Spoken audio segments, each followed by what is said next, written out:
All right, ladies and gentlemen, welcome back to the second stream here for the International 5-Day 4 of the group stage. We're in our second heat. We've got Complexity versus Fnatic. We just saw Complexity go 2-0 over Cloud9, securing their top 4. So a sigh of relief for them. Fnatic, well, their hopes looking a little dreary here, Purge. They've played their 6 games and are sitting on 4 points. So yeah, I think the best thing you can do here is try to get the top of your lower bracket place because, you know, any closer to the bottom and you're even closer to elimination. I'm pretty sure the first couple matches are best of ones as per previous TIs. I mean, you get to play in the main stage, but you got to win those best of ones when you get there. So if you can get a bit higher, the amount of money you make is actually kind of skyrockets. yes, I think if you make it through that first round, you essentially double your money. You go from that 50K mark to that slightly 100K, slightly above the 100K mark. So, yeah, a lot on the line here for Fnatic, though Complexity, not that they're going to rest easy, but they can at least breathe a much-deserved sigh of relief after that very impressive last series. So I think at this point, Complexity, pretty clear favorites coming in here, but this is another one of these matchups where you don't get to see these two teams face off, and I don't think they've ever played in their current forms, maybe some scrims or so once they all arrived in Seattle, but have not seen them on LAN or online facing each other until now. So how did you feel Fnatic was going to do coming into this? They had a fairly poor performance. This is their last game here, maximum of 7 points, but they're currently sitting at 4, which means they've only won 4 games out of their 12. Or it means they got a best they 2-0'd at one point and then won 1 game, which is probably even worse looking. Yeah, it's been tough for them. It seems. I personally thought they were going to do pretty well coming in. The last time I saw them play was, I'm not quite sure, because they got directly invited. So yeah, they played in ESL 1. They were eliminated. I think I caught them there maybe a bit. I'm forgetting where they were eliminated. And that tournament's harder to remember because half the teams get eliminated in the first round since it's single elim. So it's one that you can't read too far into. They've played a lot of plans. They played the most recent Star Ladder that was in Bucharest where they had some decent results. Yeah, they played pretty well there, I thought. So I definitely would have thought that they would perform better than this. Mushi, I think, has done a couple questionable things in terms of skill build and their kind of play style.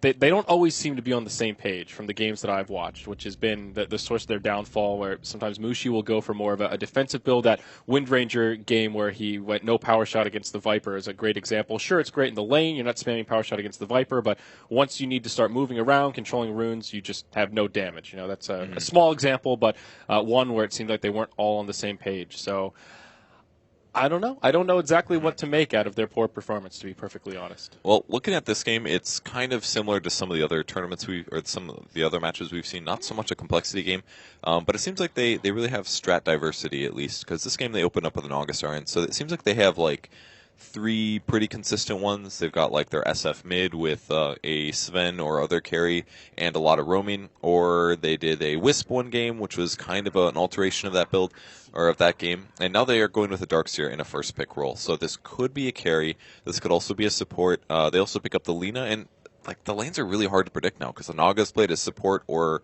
carry. Lina's played as a mid, as a carry, as a support, can be played by all 3 by complexity, and they grab a Darkseer in addition on top of that, and it's kind of hard to predict what they're going to do. I don't even know, and I just watched a bunch of complexity games. Yeah, I mean, even with the Darkseer, you think, well, okay, that's their off laner, but twice in that last series, 2 out of 2, they went aggro try with Moon in the safe lane, first on the Centaur, second game on the Darkseer. So a lot of flexibility with how they want to play this. Could be Fly on the Lina, could be Swindle Melons on the Lina taking it mid, and same for that Naga as you talked about. So certainly their comfort zone with these 3 heroes. I feel like we've been seeing a lot more Naga bans since the first couple days of the tournament. Even on day 2 when we casted the kind of mini round robin between VP Empire and CDEC, Naga Siren seemed to be the key support in all of those games. When she was in, she had a huge impact, and when she was banned out, it was almost like watching a different set. Yeah. So not surprised to see Complexity prioritize her if she's left in the pool. And that's one of the things that I think Complexity has a huge advantage towards is, like what I said before, with their varying strats, they're not just relying on those top 2 heroes to win every game. Like the best hero, maybe the most competitive heroes that they picked in the previous matches were like Shadow Fiend and Lina. And no team is really piggybacking on those to be their end-all and be-all best hero. Like, most teams are going for Dazzle and Gyrocopter, maybe a Bloodseeker, or Naga Siren a lot, like VP and Empire really relying on Naga Siren to play well. And now Complexity has all these different strats that they can use, and assuming they can execute their Naga right, last time they played it, it seemed a bit weak. they'll have like much bigger strategy options than their opponents, which should give them the ability to outpick as well. So I feel like their chances going into the later stages of TI are very good here. Yeah, absolutely. It'd be really crazy if they win that first round of the upper bracket, the main event. They are in great shape, and that is truly an underdog story at that point. I don't think anybody would have that's hyperbole. Most people would not have expected them to go that far throughout the bracket. But here, speaking of that point, even more so, another change of pace from what we saw in the series prior. The Bone Fletcher, Mr. Klinks, picked up fourth for complexity, probably for Ziz. And he usually does play a bit more roaming carries, so I think this is a fine, appropriate hero. Haven't seen them play this yet. It's also entirely possible that they're not trying very seriously this game, and that's something that we should honestly consider.